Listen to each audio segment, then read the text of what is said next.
I think it's fair to say that we're living in the new golden age of the superhero. While it's true that comic book sales themselves may not be what they once were, it very much feels like these characters have leaped off the pages of the graphic novels and into pop culture. I mean, you can walk into a cinema at roughly any time of the year and walk into a screening of the latest big budget superhero film. And while superheroes have become such a huge part of pop culture, especially in the last decade, it begs the question, what exactly is a superhero? What creates and defines this image in our heads that we have to say something is a superhero?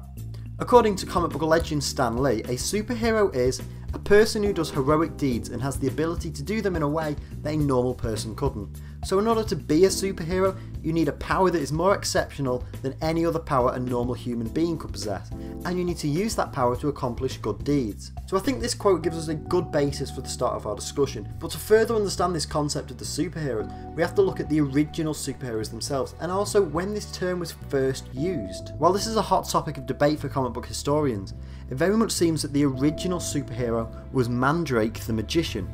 Mandrake the Magician was created by Lee Falk, creator of The Phantom, in 1924, but didn't actually make his debut in comics until a decade later. He is a magician who uses hypnotic powers to fight crime, and actually predates many characters often associated as being the original superheroes such as Doc Savage, and inspires several other pre-superhero superheroes, such as the Phantom Magician. What's interesting is that although the Phantom Magician was heavily inspired by Mandrake, he went a step further, donning an actual costume to fight crime. First appearing in The Adventures of Patsy in 1935, the Phantom Magician was clad in the outfit of tights, a cape and a domino mask, which would be favoured by so many adventure heroes later on, such as the Phantom and Superman. However, the Oxford English Dictionary writes that the first use of the word superhero actually came in 1917. This was in the book An Airman's Outing, written by First World War pilot Captain Alan Bott under his pseudonym Contact, where he describes the superheroes of the war. But what if I told you that the term Superman could actually predate the term superhero? Again, looking at the Oxford English Dictionary, it cites that the first usage of the word Superman came in 1903 in the George Bernard Shaw play Man and Superman. Now, this is where things really start to get interesting, because Man and Superman is very much inspired by the work of German philosopher Friedrich Nietzsche. Throughout the late 19th century, Friedrich Nietzsche published a series of works which challenged the ideas of Christianity and traditional morality. Specifically, I want to look at his 1883 work Thus Spake Zarathustra, where he discusses the idea of the Ubermensch. Nietzsche very much believed in what he called SELBSTUBERWINDUNG, or self-overcoming, and his philosophy was very much associated with the ideas of nihilism, particularly in his phrase, God is dead and we have killed him, meaning that the Christian God was no longer a source of credible morality. Instead, he proposes the idea of the Ubermensch, or the Overman. The Ubermensch is essentially a superior being, one who would create their own values and act as their own god, and would be free from objective morality. He very much believed that the Ubermensch would allow humanity to be who we really are. And in Zarathustra, he writes that man is a rope fastened between animal and Ubermensch, a rope hanging over the abyss. And this philosophy was what inspired Shaw to write Man and Superman in 1903, and what I do find so interesting is that instead of using the direct translation from German, which would be Overman, he instead refers to the Ubermensch as the Superman. So this poses a question: is Superman the archetype for the modern superhero?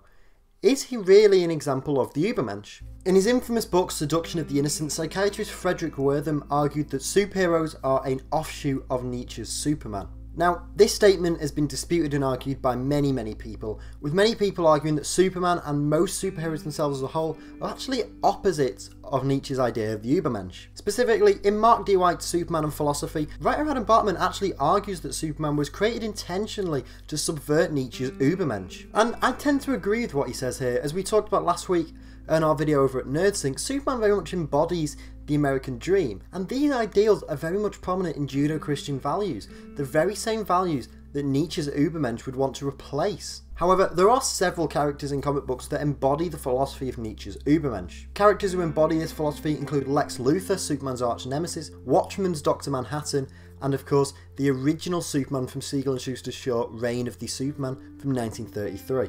And I think that although Nietzsche's philosophy of the Ubermensch is a stark contrast to the modern superheroes, it does teach us a lot about what a superhero actually is, maybe by looking at what one isn't. I think another important part of the superhero myth itself is how relatable they are to us and to our world. What makes superheroes so relatable to us is the fact that they appear to exist in a world identical to ours, and the majority of superheroes have character traits and personalities that remind us of ourselves. From the teenage worries of Peter Parker, to the guilt of Bruce Wayne, to the anger inside Bruce Banner and the emotional struggle of Clark Kent. Despite the powers and the abilities of these heroes, what grounds them and makes them so engaging to us is their humanity. Many of these heroes are just like us, just with something a little extra. Believing that we too could have a secret identity and superpowers is a relatable human desire. It's the desire to be better than what your regular life allows you, that you've got some sort of hidden potential that could be achieved if you too were a superhero. In his book Superman on the Couch, writer Danny Fingeroff describes the superhero comic consciousness as it's the hope that there's more to this world than what we can see. And in short, superheroes demonstrate the ethics that we should all uphold of virtue, pureness, honour and integrity. They teach us to never give up and to always do the right thing regardless of circumstance. And maybe these values are in fact superpowers in and of themselves. And from that, it's clear that a superhero is more than just a person with superpowers and a costume. They're embodiments of moral values and good. They're people with problems and sacrifices. Superheroes are both models for us and modelled after us. Thank you so much for watching this video essay discussing what really are superheroes. Of course, make sure to chime in the comments and talk about what you think a superhero is, and also what do superheroes and comic books mean to you. As always, if you've enjoyed this video, make sure to like, comment, subscribe, and stay up to date for all the weekly video essays we do here on the channel. And until next time, take care and keep reading.